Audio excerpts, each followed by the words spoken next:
Bonjour, bienvenue en ce beau premier samedi du mois.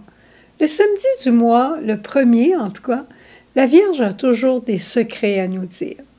Attendons de voir quel est le secret qu'elle veut nous dire aujourd'hui.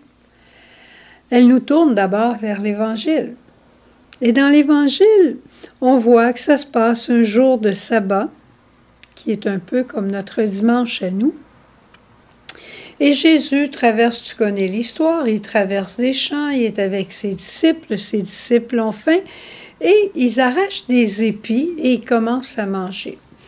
Puis là, les pharisiens et les scribes disent à Jésus, mais ça n'a pas de bon sens.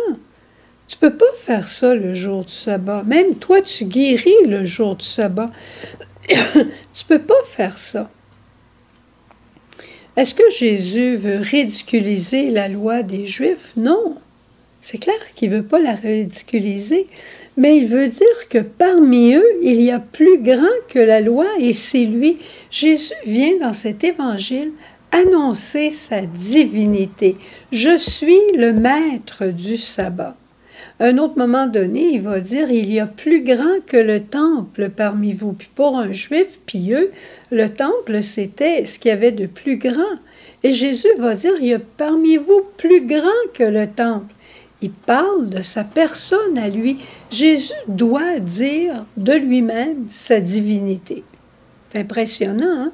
Il y a eu des prophètes avant lui, il y a eu des gens qui ont fait des miracles. Mais là, il est Dieu. Il n'est pas un envoyé de Dieu simplement comme un prophète, mais il est Dieu lui-même. Jésus est Dieu. Et ceci m'amène à parler du dimanche, d'où mon décor spécial pour ce jour. Comme tu vois, je n'ai pas un verre d'eau comme habituel et j'ai une belle fleur avec un beau napperon sur ma nappe. Ceci dit, qu'est-ce que le dimanche? Le dimanche, c'est le jour de la résurrection de Jésus. Est-ce que Jésus est ressuscité seulement pour une famille? Est-ce qu'il est ressuscité juste pour un couple ou pour les enfants? Non, il est ressuscité pour que tous nous ayons la vie et une vie en plénitude. Donc, le dimanche, c'est l'histoire de tout le monde. C'est l'affaire de tout le monde. Et c'est un jour de fête et de joie. C'est pour ça que le dimanche, je ne veux pas revenir avec anciennement, mais anciennement, le dimanche, les petites filles mettaient leurs plus belles robes, ainsi de suite. Mais c'est encore de mise aujourd'hui. Qu'est-ce qu'on fait quand on célèbre? Hein? Quand on célèbre, on met nos plus beaux apparats, on met des fleurs, on met des bougies, on met notre belle vaisselle, on fait un repas spécial. Le dimanche est un jour spécial. Et c'est un jour aussi pour être ensemble. Pour être ensemble et se reposer. Dans la sagesse de Dieu, le 7e jour, après avoir fait toute la création, la dernière journée, la parole nous dit « Dieu se reposa ». Eh bien, c'est ce qu'il veut que nous fassions aussi. Puis rappelle-toi, il n'y a pas longtemps, pendant la pandémie, le dimanche, les magasins n'étaient pas ouverts. Puis il y en a beaucoup qui ont aimé ça. Ils ont dit, on peut se reposer ensemble, en famille, écouter de la musique, faire des sports dehors, faire des choses différentes, d'abord parce qu'on les fait ensemble. C'est ça le dimanche. Peut-être tu me diras, moi je suis seule chez nous. Mais même si tu es seul, c'est dimanche pour toi. Tu peux mettre une fleur, même si elle est en plastique, tu peux mettre une fleur sur le coin de ta table. Tu peux prendre un petit verre ordinaire, le mien est même en plastique. Tu peux prendre un petit verre de dimanche un peu différent. Tu peux faire quelque chose de beau parce que Dieu est avec toi et ce dimanche est pour toi. C'est le jour du Seigneur, c'est pas n'importe quelle journée que le dimanche.